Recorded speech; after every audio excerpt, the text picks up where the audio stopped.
Hello students. तो linear differential equation with constant coefficient topic में shortcut method है, उसमें रूल नंबर 6 जो है इसका एग्जांपल आपके सामने है और इसका जो सॉल्यूशन है किस तरह करना है आप यहाँ देख सकते हैं। तो इसमें पहले डिफरेंशियल इक्वेशन जो है एज इट इज यहाँ हम ले रहे हैं। अब इसमें d raise to 4 minus 2d² plus 1 जो है ये जब हम जीरो के साथ इक्वेट करेंगे तो यहाँ क्या मिलने वाला है, एक्सिलरी इक्वेशन मिलने वाला है।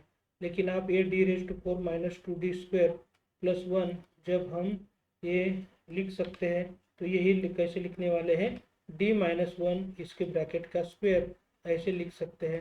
तो इसके रिलेटेड जो कुछ सिंपल आइडिया है ये तो आपके दिमाग में होनी चाहिए। तो ये d² minus 1 equal to 0, d² minus 1 equal to 0 हो जाएगा। लेकिन फिर d² माइनस 1 जो है वही हम कैसे लिख सकते हैं, d plus 1 into D minus 1 ऐसा लिख सकते हैं।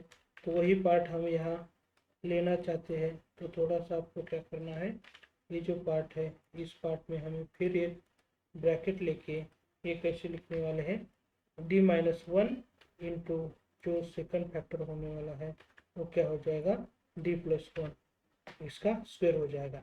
तो मैंने सिंपली d² माइनस 1 जो है उसे d माइनस 1 और d प्लस 1 लिखा है। लेकिन जब ये आप अच्छी तरह सिंप्लीफाई करते हैं तो आपको समझ में आएगा यहाँ हम एक्चुअली क्या कर रहे हैं, d माइनस 1 जो फैक्टर है वो d माइनस 1 फैक्टर 2 बार आया है, क्योंकि यहाँ पावर में आप देख सकते हैं तो क्या है, पावर में 2 है। तो यहाँ क्या हो रहा है, d माइनस 1 ब्रैकेट स्क्वायर आ रहा है और दूसरा जो फैक्टर होने वाला है वो क्या हो जाएगा, d प्लस 1 ब्रैकेट स्क्वायर हो जाएगा। अब ये d माइनस 1 होता है तो यहाँ इसके हिसाब से क्या होने वाला है, ये d माइनस 1 इक्वल टू 0 है तो d इक्वल टू 1। तो ये 1 कितनी बार आ रहा है, 2 बार आ रहा है। अब यही आइडिया यहाँ यूज करेंगे तो ये माइनस 1 भी कितनी बार आ जाएगा, माइनस 1 भी 2 बार ही आ जाएगा। तो यहाँ हम ऐसा कह सकते हैं, these roots are real and repeated। तो ये जो रूट है रियल भी है और रिपीट भी हुए हैं। तो इसके हिसाब से हमें क्या करना पड़ेगा, हमारा जो कॉम्प्लीमेंट्री फंक्शन है वो कॉम्प्लीमेंट्री फंक्शन लेना पड़ेगा। तो एक रूट 2 बार है तो किस तरह आपका सॉल्यूशन होता है ये तो आपको शायद मालूम ही होगा। तो ये किस तरह सॉल्यूशन होने वाला है कॉम्प्लीमेंट्री फंक्शन के रिलेटेड तो आपके सामने यहाँ देने वाले हैं। तो ये 1 1 2 बार है, इसके लिए आपका ये इसी तरह का सॉल्यूशन हो जाएगा। लेकिन जब -1 2 बार है तो फिर हमें क्या करना पड़ेगा, c3 प्लस c4 x यहाँ ले रहे हैं और यहाँ m1 की जगह क्या करने वाले हैं, हम थोड़ा सा ये m2 लिखने वाले हैं। तो इसी तरह 1 1 के लिए ये सॉल्यूशन, -1 के लिए ये सॉल्यूशन का पार्ट हो जाएगा। तो आप यहाँ देख सकते हैं इसमें फिर हम क्या करने वाले हैं, ये 1 की जगह 1 पुट करेंगे। तो यहाँ 1 पुट करने के बाद आपको क्या हो जाएगा, ये 1 इंटू एक्स वो एक्स ही रहेगा और यहाँ -1 करेंगे, -1 इंटू एक्स माइनस एक्स रहेगा। तो इसी तरह आपको ये कॉम्प्लीमेंट्री फंक्शन देखने को मिल रहा है। फिर आप यह देख सकते हैं 1 upon F of D into x of x, ये जो आपका है पर्टिकुलर इंटीग्रल का फॉर्मूला है। लेकिन जब हम ये फॉर्मूला यूज़ करने से पहले ये जो एफ ऑफ डी की वैल्यू है वो एफ ऑफ डी की वैल्यू हमें यूज़ करना पड़ेगा। तो यहाँ आप देख सकते हैं ये जो एफ ऑफ डी की वैल्यू है, किस तरह एफ ऑफ डी की वैल्यू है, d raise to 4 minus 2 d² plus 1 है और यहाँ क्या है, x इंटू कॉस एक्स है। तो ये इसी तरह हमें ये पार्ट जो है वो करना पड़ेगा। लेकिन आप यहाँ अच्छी तरह देख सकते हैं ये जो एफ ऑफ डी है हमारा क्या है, d raise to 4 minus 2d² plus 1 है।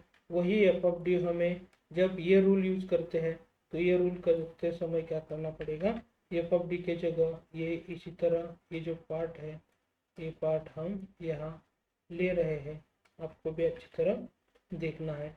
अब ये पार्ट लेने के बाद फिर यहाँ हमें एफ डैश ऑफ डी लेना है। तो पहले हम एफ ऑफ डी लेते हैं तो इसका जो डेरिवेटिव निकालना है तो ये क्या हो जाएगा, पावर 3 होने वाली है लेकिन आगे आके क्या होने वाला है, 4 हो जाएगा। वही पहला 2 और d² का डेरिवेटिव फिर क्या हो जाएगा, 2d हो जाएगा। तो यहाँ 2 इंटू 2d ये क्या होने वाला है, 4 टाइम्स d होने वाला है। और +1 का डेरिवेटिव तो क्या आता है, ये तो आपको शायद मालूम ही है। तो यहाँ इसी तरह ये सिंप्लीफिकेशन भी हमें करना पड़ेगा। लेकिन यहाँ v ऑफ x की जगह कौन सा पार्ट है, cos x का पार्ट है। तो ये भी cos x का पार्ट हमें क्या करना पड़ेगा, इसी तरह यहाँ लिखना पड़ेगा। अब यहाँ थोड़ा सा आपको समझना होगा, ये जो पर्टिकुलर इंटीग्रल है, ये पर्टिकुलर इंटीग्रल फिर थोड़ा सा हम कहाँ लेके जा रहे हैं, जो हमारा सेकंड रूल था, सेकंड रूल में यहाँ हमें ये जो रूल है अब यहाँ से आगे लेके जाना है। तो यहाँ जो करना है, तो इसलिए के लिए हमें क्या करना पड़ेगा, रिप्लेस डी स्क्वेयर आपको दिख रहा है, डी स्क्वेयर की जगह क्या करना पड़ेगा, रिप्लेस डी स्क्वेयर बाय क्या करना पड़ेगा, माइनस ऑफ ए स्क्वेयर करना पड़ेगा। लेकिन ये जो सब रिप्लेसमेंट करते हैं, वो रिप्लेसमेंट कहाँ करते हैं ये आपको समझना पड़ेगा। तो ये न्यूमरेटर में हम रिप्लेसमेंट नहीं करते हैं।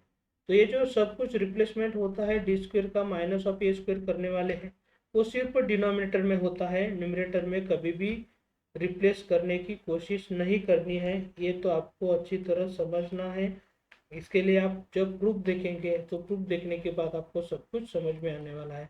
तो यहाँ cos ऑफ x के साथ कंपेयर करेंगे, तो ये जो a की वैल्यू है वो आपकी a की वैल्यू 1 होने वाली है। तो 1 का स्क्वायर क्या हो जाएगा 1, और 1 स्क्वायर लेने के बाद यहाँ माइनस साइन देना है। तो यहाँ डी स्क्वायर का रिप्लेसमेंट इसी तरह होने वाला है। लेकिन ये जो रिप्लेसमेंट है आपको अच्छी तरह दिमाग में रखना है, ये रिप्लेसमेंट सिर्फ डिनोमिनेटर में करना है, न्यूमरेटर में नहीं करना है। तो यह डी स्क्वेयर का रिप्लेसमेंट जब हम -1 के साथ करते हैं, तो ये d⁴ है, तो माइनस डी स्क्वेयर हो जाएगा। एक डी स्क्वेयर के लिए -1, दूसरे डी स्क्वेयर के लिए -1, तो ये क्या होने वाला है 1 होने वाला है। यहाँ फिर डी स्क्वेयर का रिप्लेसमेंट -1 के साथ होके इसी तरह हो जाएगा। फिर यहाँ आप भी देख सकते हैं ये इसी तरह होने वाला है, और ये जो डी स्क्वेयर है इसके जगह फिर क्या आने वाला है, -1 आने वाला है। तो ये आपको अच्छी तरह समझना है। मैंने न्यूमरेटर में डी स्क्वेयर की टर्म यहाँ भी प्रेजेंट रहती है, लेकिन यहाँ रिप्लेसमेंट नहीं किया है। सब कुछ जो करना है रिप्लेसमेंट का आइडिया तो यहाँ डिनोमिनेटर में करना है, ये भी आपको अच्छी तरह समझना होगा। अब यहाँ देख सकते हैं ये जो है +2 हो जाएगा। तो +2 होने के बाद ये जो डिनोमिनेटर हो जाएगा वो क्या होने वाला है, 4 होने वाला है। तब तक न्यूमरेटर में से भी क्या हो जाएगा, 4 कॉमन आ जाएगा। और यहाँ 4 कॉमन आने के बाद क्या हो जाएगा, यहाँ जो ये पार्ट आ रहा है d³ - d हो रहा है। फिर आप यहाँ देख सकते हैं यहाँ भी क्या हो जाएगा, 4 आ जाएगा। लेकिन जब हम ये सिंप्लीफाई करने की कोशिश करते हैं तो इसमें यहाँ जो 1/4 है तो पूरी तरह कांस्टेंट है। तो यहाँ क्या आने वाला है, इस तरह आने वाला है। यहाँ 4 को 4 कैंसिल होने के बाद फिर यहाँ क्या हो जाएगा, ब्रैकेट में ये d³ - d होने वाला है। अब यहाँ इसे किस तरह हमें सिंप्लीफाई करना है ये भी आप यहाँ देख सकते हैं। तो ये cos x को मुझे अप्लाई करना है कहाँ, x के साथ करना है। तो ये x इंटू cos x हो जाएगा।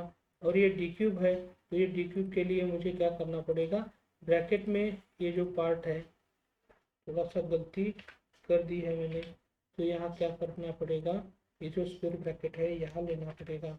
और फिर यहाँ क्या करना पड़ेगा, d ऑफ cos x करना पड़ेगा। तो इसी तरह ये जो सिंप्लीफिकेशन है वो सिंप्लीफिकेशन हमें करना पड़ेगा। तो आपको अच्छी तरह देखना है ये किस तरह डेरिवेटिव होने वाला है। d³ मीन्स 3 टाइम्स डेरिवेटिव लेना है, लेकिन यह cos x का डेरिवेटिव एक बार लेंगे तो माइनस साइन x होता है। फिर माइनस साइन x का डेरिवेटिव लेते हैं तो माइनस cos x हो जाएगा। फिर माइनस cos x का और एक बार डेरिवेटिव लेते हैं तो साइन x हो जाएगा।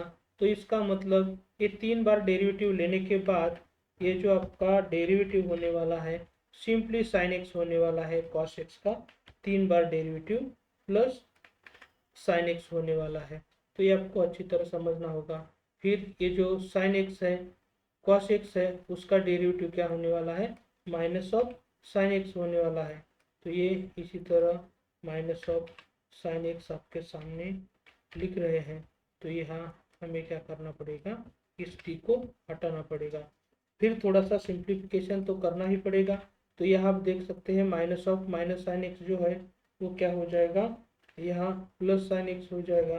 अब यहाँ प्लस साइन एक्स है तो फिर आप क्या कर सकते हैं, इसे sine x plus sine x जो है वो क्या होने वाला है, टू साइन एक्स होने वाला है। तो इसी तरह टू साइन एक्स लिखना है, लेकिन ये लिखने के बाद ये जो ब्रैकेट में आप ओपन ब्रैकेट दिख रहा है उसे हम रिमूव कर सकते हैं। और इसी तरह आपके पास सामने जो पार्ट दिख रहा है इसे हम अब पर्टिकुलर इंटीग्रल कहने वाले हैं। तो ये आपको कंप्लीट सॉल्यूशन के लिए जो पर्टिकुलर इंटीग्रल चाहिए वो पर्टिकुलर इंटीग्रल हम इसी तरह फाइंड आउट कर सकते हैं। तो इसी तरह ये जो रूल नंबर 6 है, जब x इंटू ट्रिग्नोमेट्रिक फंक्शन होता है तो इसी तरह आपको पर्टिकुलर इंटीग्रल फाइंड आउट करना होगा। तो आपको ये कॉम्प्लीमेंट्री फंक्शन किस तरह मैंने लिया है, दो दो रूट है, दोनों भी रूट रियल और रिपीटेड है, तो इसके हिसाब से आपको ये करना पड़ेगा। और ये जो कॉम्प्लीमेंट्री फंक्शन के बाद आपके सामने है वो क्या है, पर्टिकुलर इंटीग्रल है। तो ये दोनों कंबाइन करने के बाद जो आपका आने वाला है वो complete solution of given differential equation.